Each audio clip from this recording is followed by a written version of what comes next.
Donc voilà, donc pour commencer, on va se rendre sur le site web qui est là. Vous tapez bien cette adresse.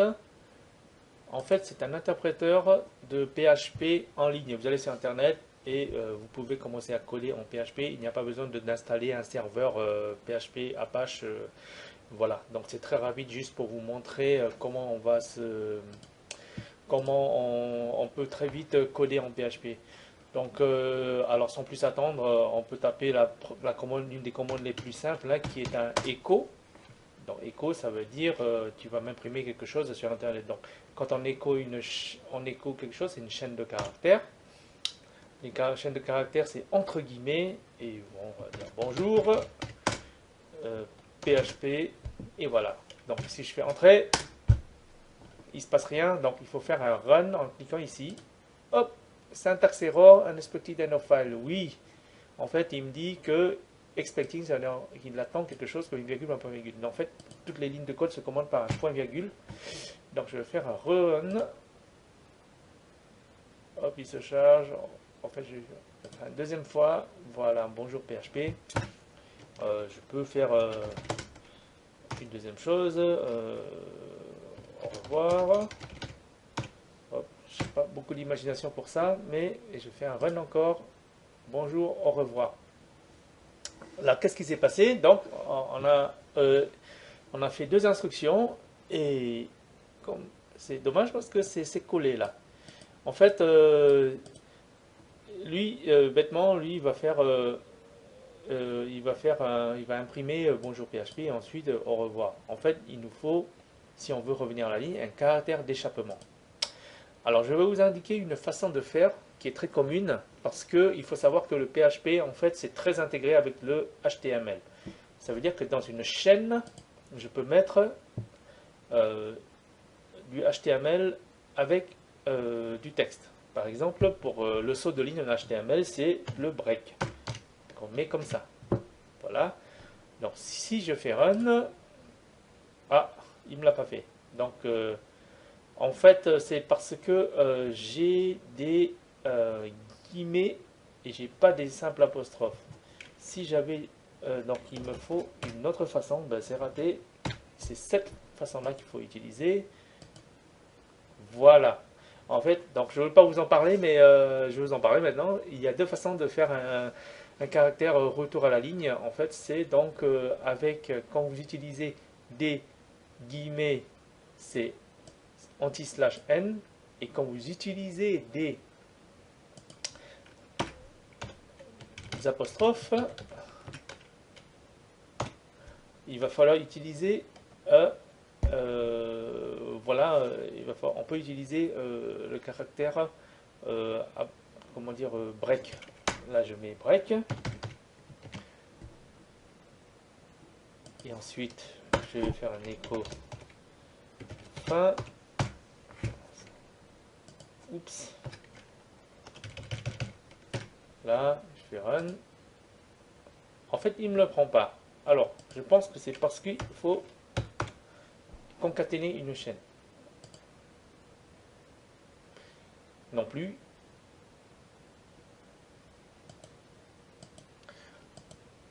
Donc, raté, ça ne marche pas non plus. Donc, cette méthode-là ne marche pas.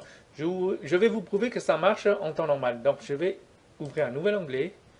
Donc, là, j'ai fait un fichier que j'ai écrit. Voilà le code tel qu'il est. Voilà, j'écris ecototo br et je vais l'exécuter.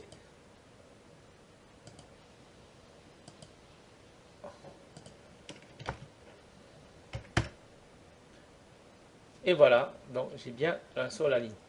Donc finalement, il y a quand même des différences entre cet outil en ligne et une vraie installation.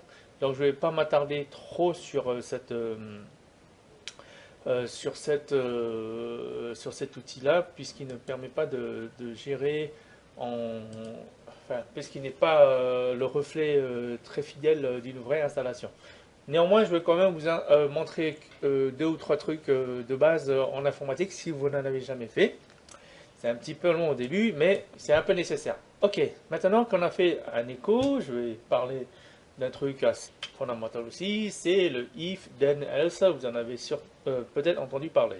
Donc, je vais définir une variable, et en fait, en fonction de la valeur de cette variable, je vais faire des actions qui vont suivre. Alors, je vais dire égal prix, par exemple. Là, je vais dire égal 30. Voilà. Et là, je vais avoir un if.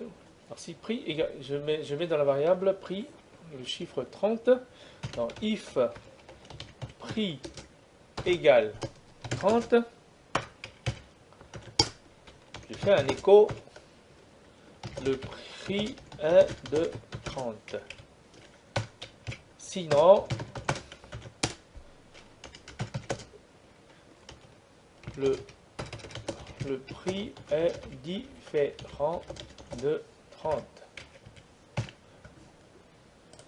Je joue ça dans le prix de 30. Donc si je mets une autre valeur maintenant dans le prix, on va avoir le prix est différent de 30, ce qui est très bien. L'instruction echo en fait est super important à connaître parce que vous allez vous en servir pour débugger votre programme. Des fois vous ne savez pas pourquoi votre programme ne fonctionne pas. Eh bien, parce que vous n'arrivez pas à voir ce qui se passe sous le capot. En fait, echo permet d'afficher ce qui se passe sous le capot. Maintenant qu'on a vu la if, on va regarder l'autre fondamental en programmation informatique, pas seulement limité au PHP, c'est le for. C'est une boucle. En informatique, les boucles sont incontournables, sinon c'est pas la peine de faire l'informatique. C'est ce qui nous permet de faire des milliers d'actions automatiquement sans qu'on ait à l'intervenir. Voilà, donc ceci dit, je vais faire for. Donc la syntaxe c'est comme ça, for i, on utilise souvent i pour les itérateurs, égale 0. Et i inférieur à 30, i plus plus. Alors, ça a l'air, si vous avez jamais fait d'informatique, qu'est-ce que c'est que ça, what the fuck. En fait, là, c'est une boucle. Dans une boucle, je vais faire un nombre déterminé d'actions. Donc là, ce que je suis en train de dire, c'est que pour la variable i qui commence à 0, donc elle va démarrer à 0, et tant qu'elle est inférieure à 30, je l'incrémente. Ok? Là, c'est une notation plus plus, ça veut dire que je incrémente de 1. Donc, i il va commencer à 0 et après, il va finir à 29 parce qu'on a dit strictement inférieur à 30. Alors, pour le vérifier, je vais faire un écho de la variable i. Ok? En général, c'est plus chouette de faire une petite phrase i est égal à... Voilà, là, je vais... À chaque itération de i, je vais imprimer quelque chose. Je vois ça. Ah, j'ai oublié. Il faut mettre un break, un retour à la ligne. Voilà, sinon ça va être pas beau. Donc là, il y a une chose à savoir aussi. Là, i est affiché 2 fois. En fait, je pensais que i n'était pas affiché. Alors, en fait, quand vous mettez une variable à l'intérieur de guillemets, cette variable est évaluée. Ça veut dire qu'elle est calculée. Donc ce que j'aurais dû faire, c'est ça. Voilà, ça c'est bon. Mais sans faire exprès, j'ai mis un dollar parce que je voulais décrire un dollar. Essayons de voir si je peux quand même afficher le dollar si j'échappais ce caractère. Voilà. Donc ça, je vous ai appris encore un nouveau truc. L'anti-slash, ça permet d'échapper un caractère. Ça veut dire que tu ne vas pas me considérer ce caractère comme ayant une fonction, mais comme un simple caractère un vulgaire caractère que tu vas afficher comme un autre. Voilà, donc voilà ce qu'il y a à savoir de fondamental. Donc avec ça, on fait quand même, vous pouvez commencer à faire un programme intéressant.